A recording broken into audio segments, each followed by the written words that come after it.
ছেলেদের মহাভারত। আজ শুনে নেব উদ্যোগ পর্ব।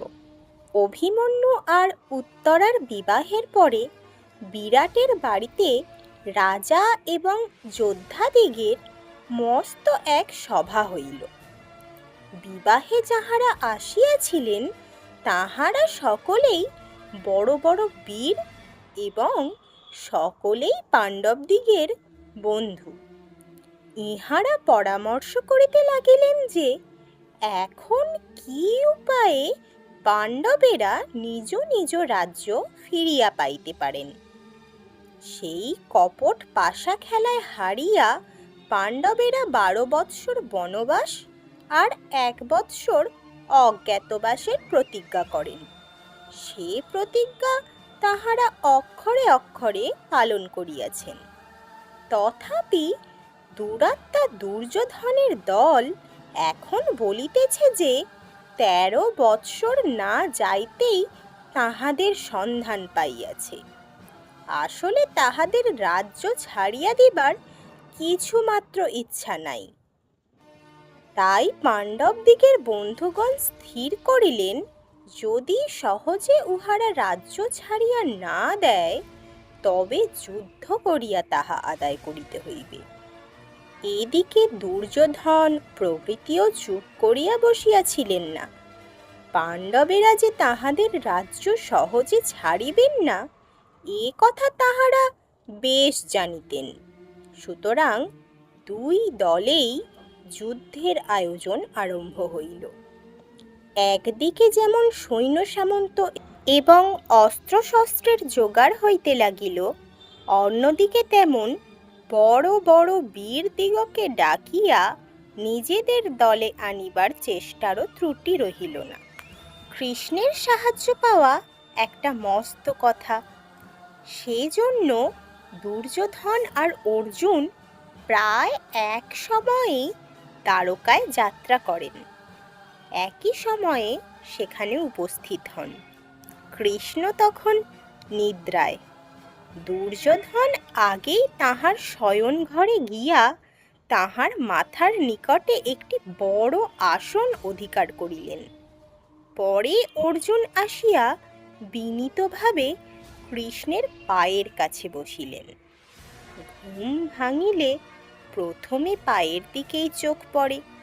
কাজেই কৃষ্ণ জাগিয়া আগে অর্জুনকে তারপর দেখিলেন দুর্যোধনকে। দুজনকেই তিনি জিজ্ঞাসা করিলেন, কি জন্য আসিয়াছ? দুর্যোধন হাসি মুখে বলিলেন, যুদ্ধে আপনার সাহায্য চাহিতে আসিয়াছি, আর আগে আমি আসিয়াছি, কাজেই আমার কথাই আপনাকে রাখিতে হইবে। কৃষ্ণ বলিলেন, আপনি আগে আসিয়াছেন সত্য, আর আমি আগে অর্জুনকে দেখিয়াছি এই কথাও সত্য। সুতরাং আমি দুজনকেই সাহায্য করিব। একদিকে নারায়ণী সৈন্য নামক আমার অতি ভয়ঙ্কর এক অর্বুদ সৈন্য থাকিবে, অপরদিকে আমি নিজে শুধু হাতে থাকিব, কিন্তু যুদ্ধ করিব না। এই দুয়ের মধ্যে যাহার যাহা ইচ্ছা নিতে পারো। অর্জুন বয়সে ছোট, সুতরাং তাহাকেই আগে জিজ্ঞাসা করি, বলো তো অর্জুন, ইহার কোনটা তোমার পছন্দ হয়? অর্জুন বলিলেন, আমি সৈন্য চাহি না, আপনাকেই চাহি। কাজেই অর্জুন পাইলেন কৃষ্ণকে, আর দুর্যোধন পাইলেন এক অর্বুদ সৈন্য। দুজনেই মনে করিলেন আমি খুব জিতিয়াছি। সেখান হইতে দুর্যোধন বলরামের নিকট গেলেন, কিন্তু বলরাম বলিলেন, আমি তোমাদের কাহাকেও সাহায্য করিব না, তোমরা প্রস্থান করো। এদিকে কৃষ্ণ আর অর্জুন স্থির করিলেন যে যুদ্ধের সময় কৃষ্ণ অর্জুনের সারথি হইবেন। শল্য কি করিয়াছিলেন শুনিবে? সে হাসির কথা। শল্য পাণ্ডবদিগের মাতুল, মাদ্রীর ভাই। তিনি পাণ্ডবদিগের সাহায্য করিবার জন্য বিস্তর সৈন্য লইয়া তাহাদের রাজ্য মদ্রদেশ হইতে যাত্রা করিলেন। পথে দুর্যোধন তাহাকে হাত করিবার জন্য তাহার এতই সমাদর করিতে লাগিলেন যে তাহাতে দেবতারও মন ভুলিয়া যায়। যেখানেই শল্য বিশ্রাম করিবেন সেখানেই দুর্যোধন চমৎকার একটি বৈঠকখানা করিয়া রাখিয়াছেন। বৈঠকখানাগুলি দেখিয়া শল্য ভাবিলেন, বাহ, পাণ্ডবেরা আমার কতই যত্ন করিতেছে। এ যে দুর্যোধনের চাতুরী তাহা তিনি বুঝিতেই পারিলেন না। একটা বৈঠকখানার কারুকার্য তাহার বড়ই ভালো লাগায় তিনি বলিলেন, ইহার কারিগরকে ডাকো, বকশিস দেব। অমনি নিজে দুর্যোধন কারিগর সাজিয়া আসিয়া উপস্থিত। শল্য তাহাকে বলিলেন, কারিগর, বলো তুমি কি পুরস্কার চাও, আমি তাহাই দিতেছি। দুর্যোধন বলিলেন, মামা, আপনার কথা যেন মিথ্যা না হয়। আমি এই চাই যে আপনি আমার দলে আসিয়া সেনাপতি হউন। সে সকল লোক কথায় বড় খাঁটি ছিলেন। শল্যের আর পাণ্ডব দিগের সাহায্য করা হইল না। দুর্যোধনকে তিনি বলিলেন, আচ্ছা, তুমি ঘরে যাও, আমি যুধিষ্ঠিরের সহিত দেখা করিয়া আসিতেছি। যুধিষ্ঠিরের সহিত দেখা হইলে শল্য তাহাকে এই বলিয়া আশীর্বাদ করিলেন, তোমাদের দুঃখের শেষ হইয়াছে, এখন তোমাদের শত্রুদিগকে মারিয়া সুখে রাজ্য করো। তারপর পথে দুর্যোধনের ফাঁকিতে পড়িয়া যে সকল কথা বলিয়া আসিয়াছেন তাহা জানাইলেন। সে কথায় যুধিষ্ঠির বলিলেন, মামা, আপনি আপনার কথা রাখিয়া ভালোই করিয়াছেন, কিন্তু আমাদের একটি উপকার করিতে হইবে। কর্ণ আর অর্জুনের যুদ্ধ উপস্থিত হইলে আপনি কর্ণের সারথি হইয়া এমন উপায় করিবেন যাহাতে তাহার তেজ কমিয়া যায়। শল্য বলিলেন, সে বিষয়ে তোমরা চিন্তা করিও না, আমার যত দূর সাধ্য তোমাদের উপকার নিশ্চয় করিব। এই রূপে বড় বড় বীরগণ ক্রমে দুই দলের সাহায্যার্থে উপস্থিত হইতে লাগিলেন। পাণ্ডব দিগের দলে আসিলেন সাত্যকী। ইনি অসাধারণ যোদ্ধা, কৃষ্ণের আত্মীয় এবং অর্জুনের ছাত্র ও বন্ধু। ইহার সঙ্গে এক অক্ষৌহিণী সৈন্য আসিল। তারপর চেদি দেশের রাজা মহাবীর ধৃষ্টকেতু এক অক্ষৌহিণী সৈন্য লইয়া আসিলেন। তারপর মগধের রাজা জরাসন্ধের পুত্র জয়ৎসেন এক অক্ষৌহিণী সৈন্য লইয়া আসিলেন। তারপর মহাবীর পাণ্ডা এক অক্ষৌহিণী সৈন্য লইয়া আসিলেন। তারপর দ্রুপদ, বিরাট ইহারাও অনেক লক্ষ যোদ্ধা আর সৈন্যের জোগাড় করিলেন। এই রূপে পাণ্ডবদের পক্ষে 7 অক্ষৌহিণী সৈন্য হইল। দুর্যোধনের দলে ভগদত্তের এক অক্ষৌহিণী, ভূরিশ্রবার এক অক্ষৌহিণী, শল্যের এক অক্ষৌহিণী, ইহা ছাড়া দক্ষিণাপথ, অবন্তী প্রভৃতি নানা দেশ হইতে আরও 5 অক্ষৌহিণী, সবশুদ্ধ 11 অক্ষৌহিণী সৈন্য হইল।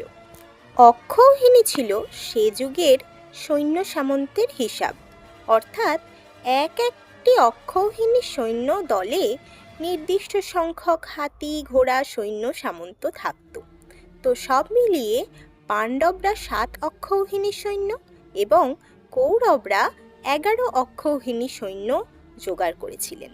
এই রূপে দুই দল যুদ্ধের জন্য প্রস্তুত হইলেন।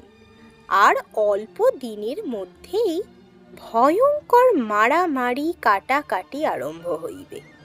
রক্তে দেশ ভাসিয়া যাইবে, ঘরে ঘরে কান্না উঠিবে। দেশের যত ক্ষত্রিয় বীর প্রায় সকলেই যুদ্ধের জন্য ব্যস্ত হইয়াছে। হায়, আর অল্প দিন পরে হয়তো উহাদের কেহই বাঁচিয়া থাকিবে না। যুদ্ধ কি ভয়ঙ্কর কাজ, আর ক্ষত্রিয়ের কর্ম কি কঠিন। মানুষকে মারিয়া মানুষ মনে করিবে যে ধর্ম করিলাম। কয়েকজন লোক একটা রাজ্য লইয়া ঝগড়া করিতেছে, তাহার জন্য দেশ শুদ্ধ লোক কাটাকাটি করিয়া মরিবে। এমন যুদ্ধ কে সহজে করিতে চায়? পাণ্ডবেরা তো তাহা চাহেন নাই। তাহারা বলিয়াছিলেন, আমাদের সমুদয় রাজ্য না দেয়, কেবল আমরা নিজ হাতে যেটুকু জয় করিয়া লইয়াছিলাম তাহাই দেউক।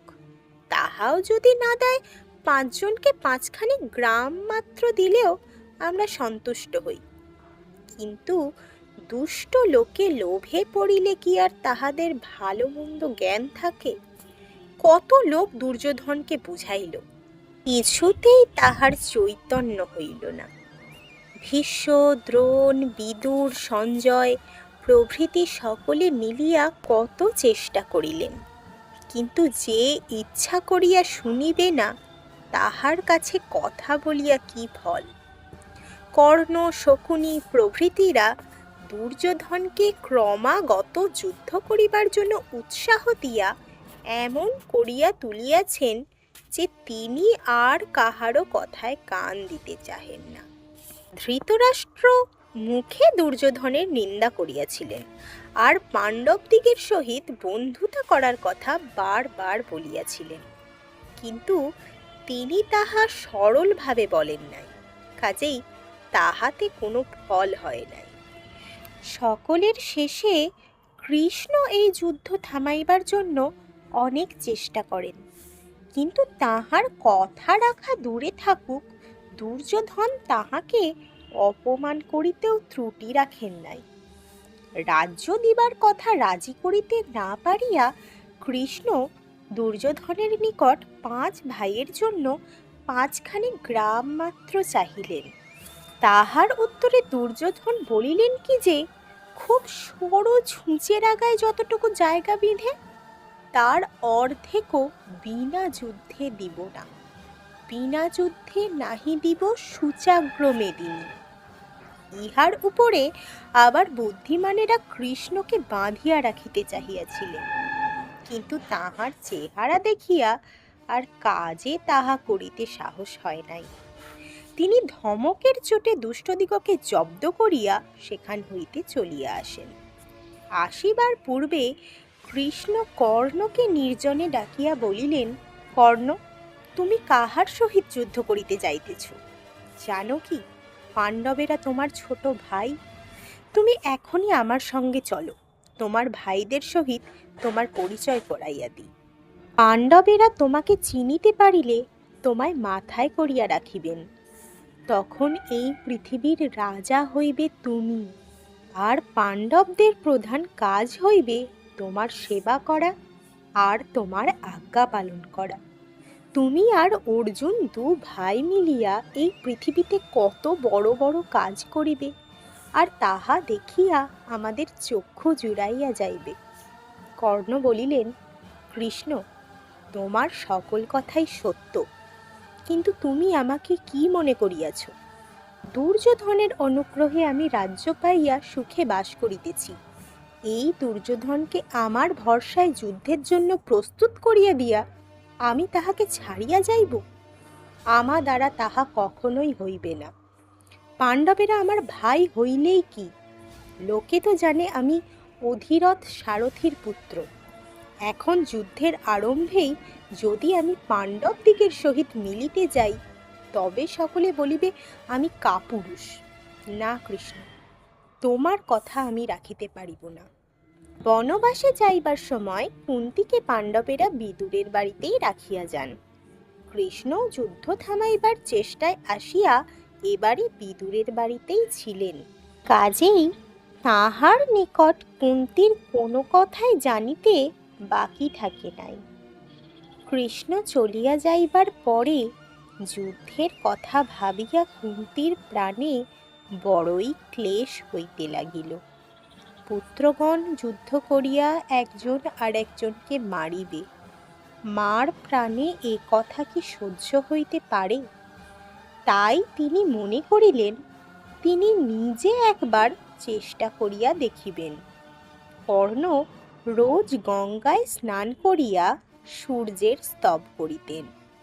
স্নানের সময় কুন্তী গঙ্গার ধারে গিয়া এই স্তবের শব্দে তাহাকে খুঁজিয়া বাহির করিলেন এবং তাহারই ছায়ায় বসিয়া স্তব শেষ হইবার অপেক্ষা করিতে লাগিলেন। স্তবের শেষে কর্ণ তাহাকে নমস্কার করিয়া জোর হাতে কহিলেন, হে দেবী, আমি অধিরথ এবং রাধার পুত্র কর্ণ আপনাকে নমস্কার করিতেছি। আপনার কি চাহি? কুন্তী বলিলেন, বাছা, তুমি আমারই পুত্র, রাধার পুত্র তুমি কখনোই নহ। সারথীর ঘরে তোমার জন্মও হয় নাই। নিজের ভাইদিগকে না চিনিতে পারিয়া কেন বাবা তুমি দুর্যোধনের সেবা করিতেছ? তোমার ভাইদের কাছে তুমি আইসো। যেমন কৃষ্ণ বলরাম দু ভাই, তেমনি আমার কর্ণ আর অর্জুন হোক। 5 ভাইয়ের প্রভু হইয়া সুখে রাজ্য করো। সারথীর পুত্র বলিয়া যেন তোমার দুর্নাম না থাকে। মহাবীর কর্ণ কি মায়ের কথা রাখতে পাণ্ডবদের দলে চলে গেলেন, নাকি তিনি দুর্যোধনের দলেই রয়ে গেলেন? জানতে পারবো পরের পর্বে। সাথে থাকবে। কেমন লাগছে আপনাদের ছেলেদের মহাভারত? কমেন্ট করে জানাতে ভুলবেন না। আর ভালো লাগলে একটি লাইক, সাবস্ক্রাইব আর শেয়ার করে আমার পাশে থাকবেন। ধন্যবাদ।